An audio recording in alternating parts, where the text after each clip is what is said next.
Well, I got good news for a change. At least it's good news for me. There's a new hardship program for all those people that got the EIDL for their small business, because a lot of people were struggling to pay these loans back. I myself was 3 months behind.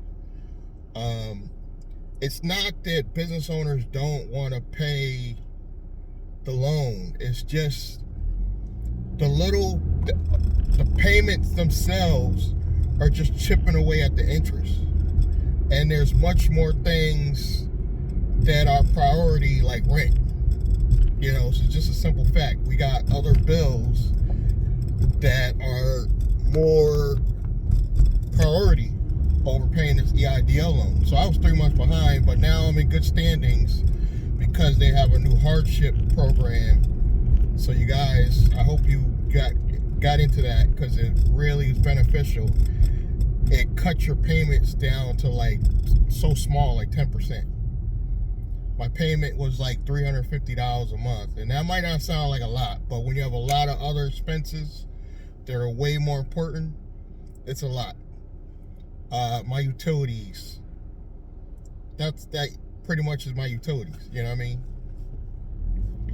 So they cut them down to so little that now my payments for the next 6 months are like $35.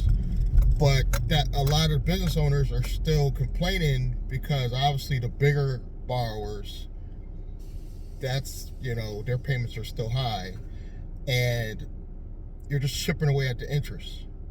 So they are trying to pass a law or a bill to either eliminate the interest on all the EIDL borrowers, or eliminate all the borrowers under $100,000, eliminating their debt altogether. It's a possibility. It could happen. Obviously, you won't get none of the money you already spent paying it down. But it wouldn't matter to us right now. We'd be happy with just getting that. Basically, I guess the same thing they did with the PPP, where they kind of gave it to you as a grant and you didn't have to pay it back. I'm hoping they do the same thing with the EIDL program, because a lot of borrowers are struggling. But that was good news that they're at least trying to pass a bill to help at least the business owners that owe $100,000 or less. Because there's people with really, really small loans, say maybe only $25,000, but they're struggling to pay it. They have other expenses more important. They got kids, whatever. The business is slow. A lot of people lost their business. They got the money, but they still lost the business because it wasn't enough. Which is a lot, in a lot of cases, for the small borrowers, it was what happened. They got the money, it wasn't enough. Because the initial first round I got was so small. I think my first round of funding was like $17,500. Yeah. And then I had to go back and try to get more as time went on, which worked. So for the nosy people that actually care, I happen to owe the SBA, not without interest. Let's just not talk about the interest, but the actual loan was $72,000. So you can pretty much say a small house, which is not the issue. The issue is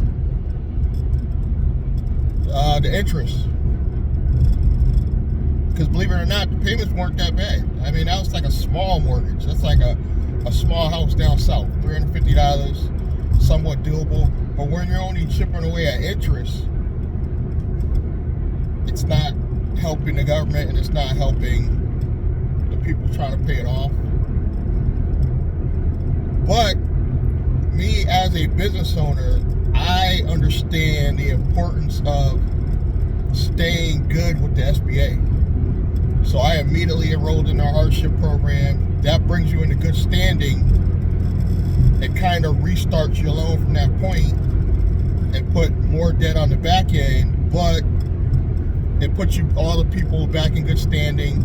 I think they were doing it for people that were less than 180 days behind. If you were over the 180 days, I think it got sent to the Treasury. And then they even gave you ways to get it back from the Treasury, bring it over back to SBA. You don't want it to go to the Treasury because now you're talking, now they're going to put it on your credit report. And that's what we're all avoiding. Because right now, the EIDL loan is not on my credit report. It is actually considered a business loan.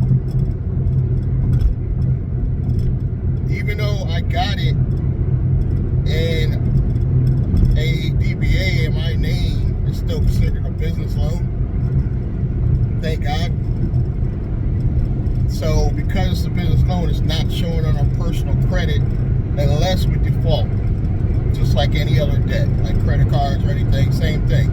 The corporate credit card debt will stay on the business as long as you don't default. So the SBA is important.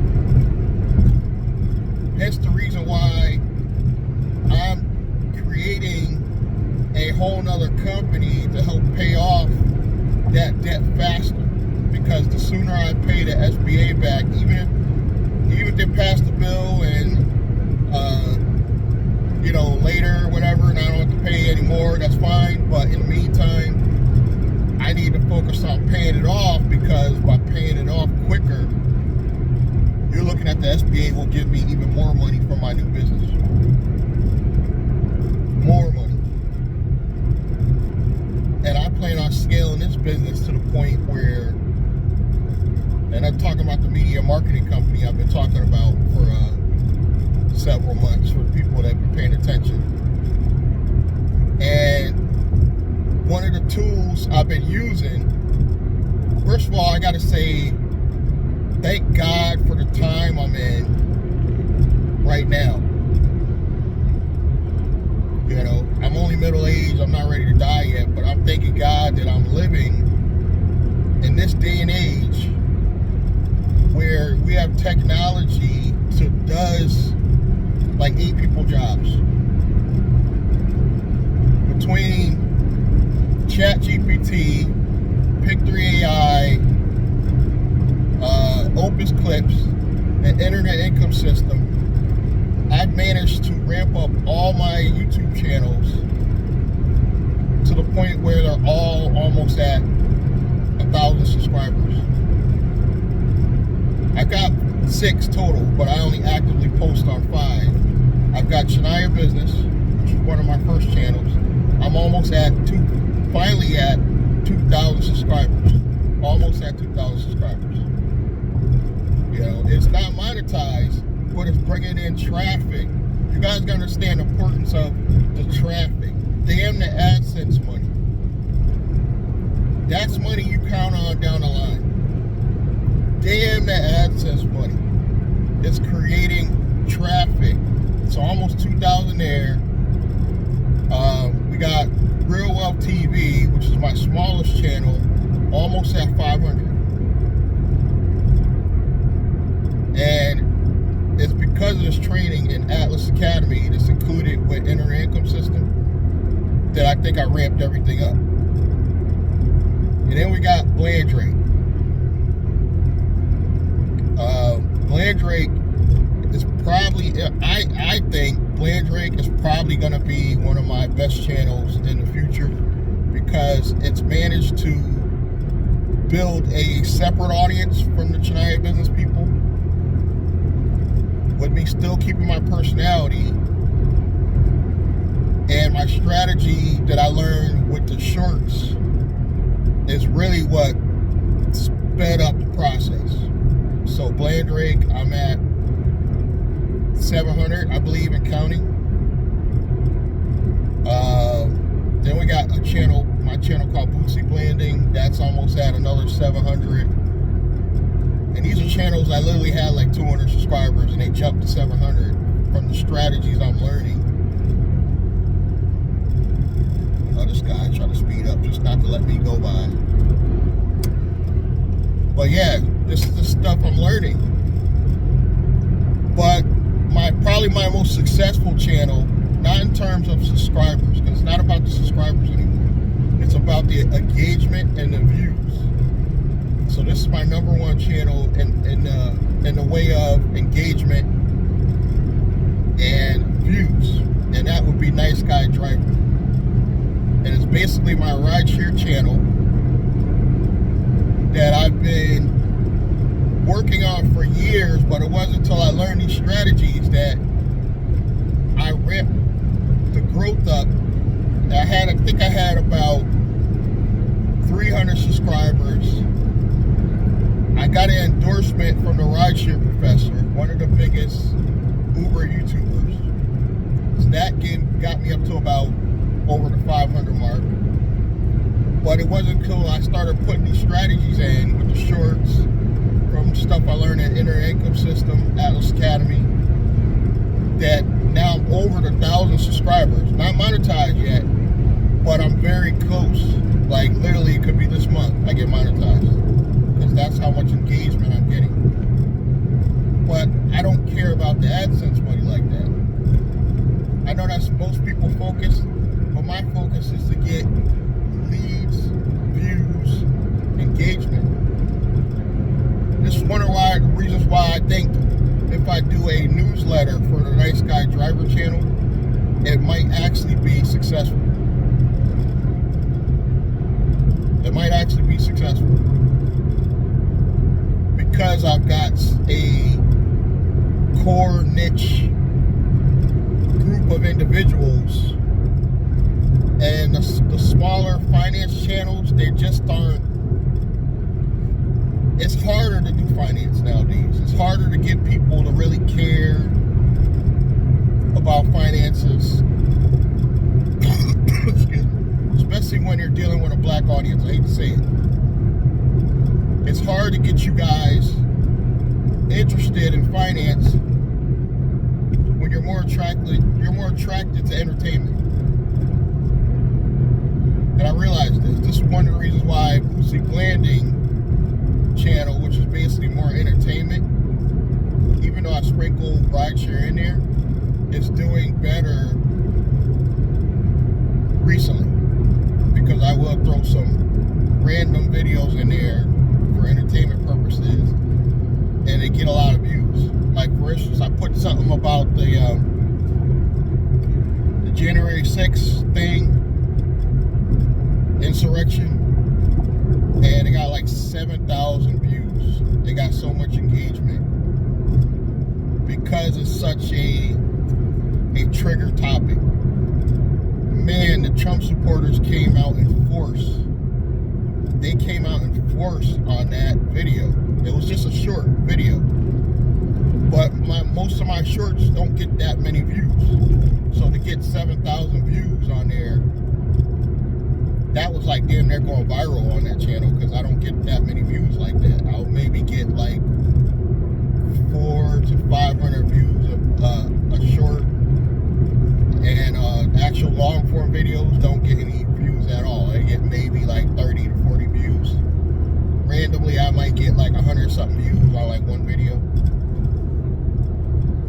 and I'm working on that.